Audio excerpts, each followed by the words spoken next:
असदुद्दीन ओवैसी साहब ने तो पाकिस्तान को धो डाला और पाकिस्तान के क्रिकेटर शाहिद अफरीदी को भी जोकर बोला और उसको जोकर ही बना दिया।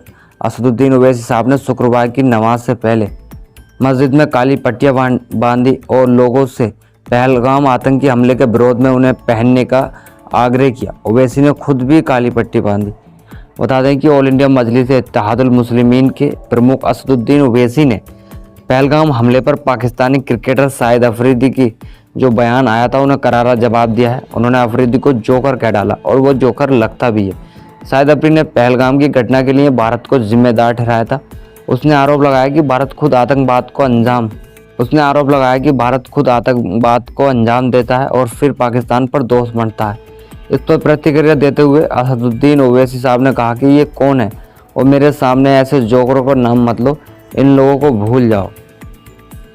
हैदराबाद के सांसद ने पाकिस्तान के financial action task force FATF की ग्रे लिस्ट में दोबारा शामिल करने की मांग की। उन्होंने दावा किया कि पाकिस्तान अवैध धन से आतंकवाद को बढ़ावा दे रहा। ओवैसी ने कहा, मेरी मांग है कि पाकिस्तान को फिर से FATF की ग्रे लिस्ट में डाला जाए। वे अवैध धन से आतंकवाद को बढ़ावा दे रहा, इसलिए पाकिस्तान को ग्रे लिस्ट में डालना जरूरी है।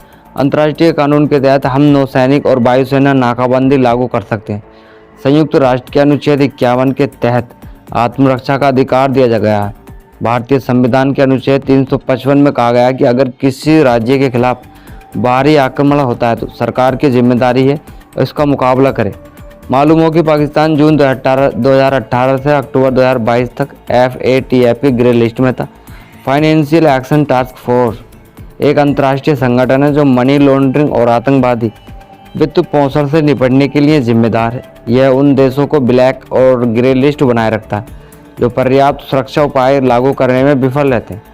22 अप्रैल को पहलगाम में आतंकी हमले में 26 लोग मारे गए थे और 2019 के पुलवामा हमले के बाद घाटी में यह सबसे घातक हमलों में से एक है, जिसमें 40 CRPF जवान शहीद हुए थे।